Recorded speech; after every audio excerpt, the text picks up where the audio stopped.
on my way to Bike Fest. I'm pretty excited for this week overall. I'm about to go camp in Leesburg, which is awesome. And then as soon as Bike Fest is over, I'm gonna take this, the bike I'm on right now, I'm gonna take over to Chris. He used to be at Blockhead.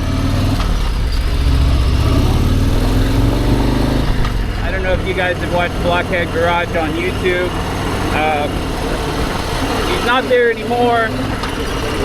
I haven't asked him why he's not there. I got some sneaking suspicions as to why he's not there. But I'm not spreading rumors or starting drama. I'm just excited that he's working for himself now so that he can work on my bike. So I'm going to drop this off Monday after Bike Fest. I'm going to get a Star Racing 30-30 cam. I'm going to get a Fuel Moto Jackpot head pipe. He's going to throw a Thunder Max on it. So all in, I feel like, I don't want to say double the power it's got now, but man, it's going to be damn near close.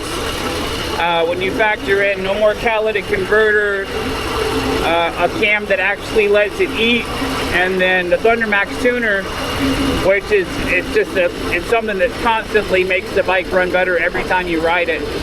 So I feel like with all those things together, yeah, man, I feel like it's going to be a hell of a bike. It's already a hell of a bike, but it's going to be a monster when it comes back from Chris. So I'm super stoked about that.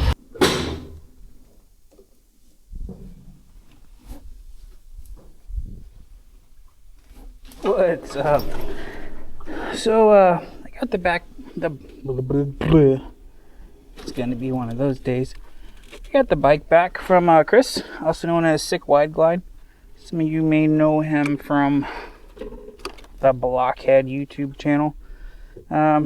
He's kind of going up to his own thing now. Whatever turn of events caused that, don't know, don't care, not my business. But because of that, I had the opportunity to have him work on my bike. And so I'm pretty stoked. When I got the bike, it was bone stock, or so I thought. It turns out in his video, which isn't published yet, but I guess he's going to go over, someone has actually been inside the crankcase on my bike at some point. Not sure what they were doing, but he found some interesting things in there that he'll talk about that I didn't really know anything about, but that's cool. What's interesting though is that there were some aftermarket parts, but that there were no performance parts. So that's kind of, I'm not sure if whoever had the bike maybe turned it back in or defaulted on a loan, or maybe there was an accident and then they just decided to take their performance parts back out of it, or if maybe something at some point happened with the bike mechanically and then it ended up needing these other parts. But if you watch his video on Sick Wide Glide and he goes over what he's doing inside here when he's putting my cam in, you'll know someone was definitely in there. No ifs, ands, or buts about it, but not sure why. Anyway, I'm going to throw this kickstand up and get out on the road and talk to you guys about the Stage 2, as they call it on this, which in my case is going to be high flow, air cleaner, decatted, mid-pipe, so Fuel Moto, Jackpot, Thunder Max, ECU, replaces the ECU and constantly tunes as you're riding, and my new Star 30-30 cam. I have the stock CVO slip-ons still, so you can actually still hear the intake over the exhaust on the bike, even though you can kind of hear that lopey cam sound. Some more stuff to come for this one for sure, but let me get on the road and then talk to you guys about it.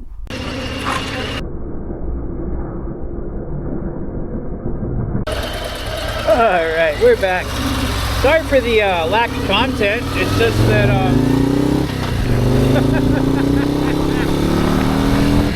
get out. Man, this bike is a completely different animal than what it was when I gave it to Chris. I just haven't been making YouTube videos because I've had like a YouTube channel identity crisis.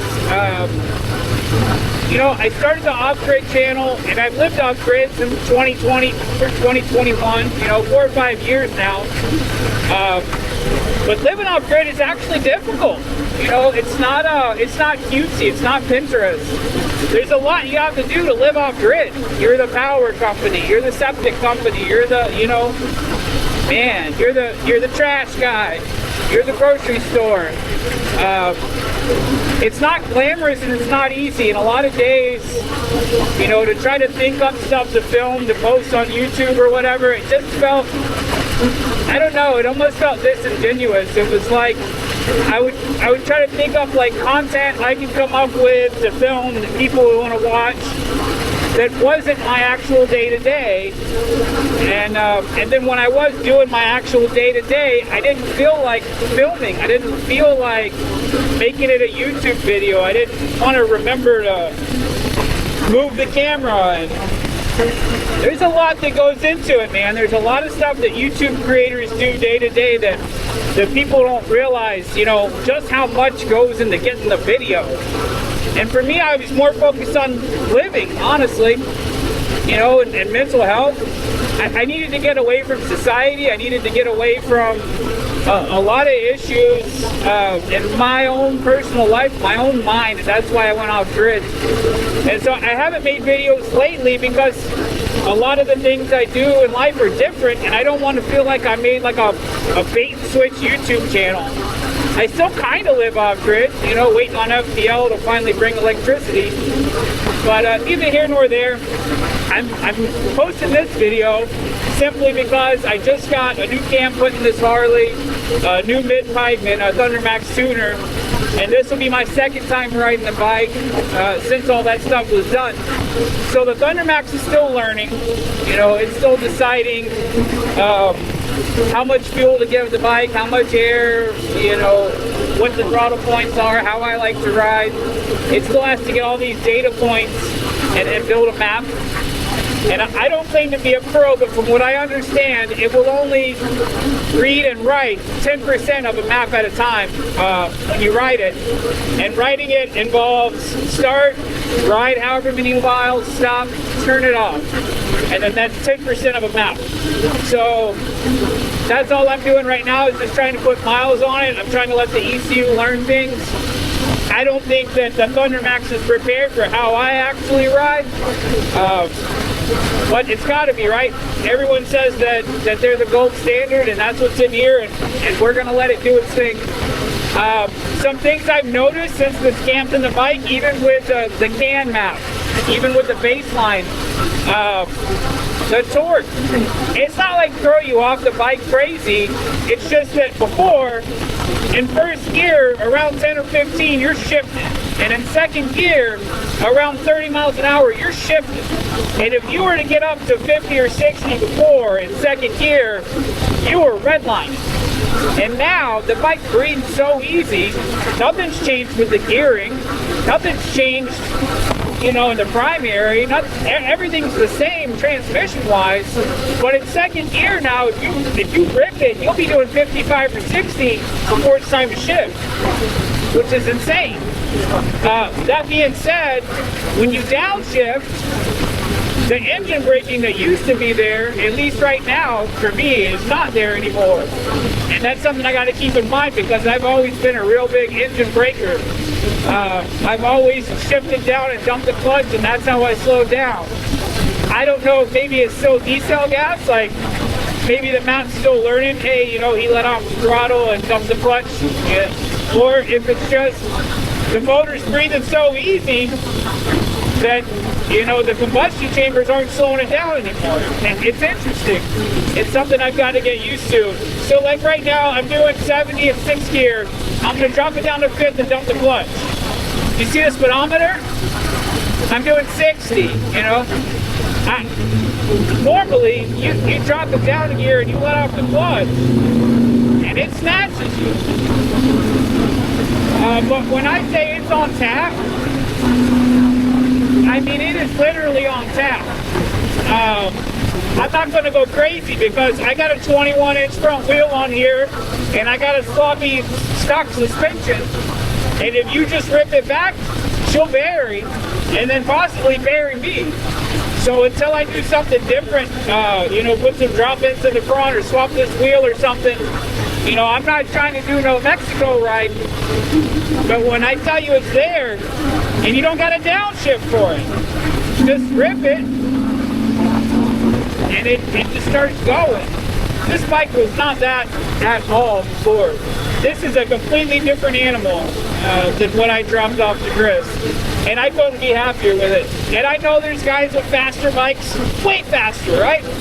I know there's guys with 135s and Baker 6 speeds and stage 5 superchargers, and more power to them. I just know that, you know, coming from riding sport bikes, having R1s, R6s, Gixxer 750s, you know, I learned to ride in that era of sport bike that was like you learn to ride or you die. There's no ABS, there's no wheelie control, there's no rain mode, there's no sport mode. The sport bikes that I learned to ride on, it's all rider, baby. If you step on that rear brake, you're sliding. If you snatch the throttle, you're standing, you know, like, and that's all there was to it. So for me, for this bike to accelerate the way that it does now, to handle the way that it does now, compared to what I dropped off, night and day. Night and day. Chris tells me, hey, there's way more we can do. I'm scared to think about it.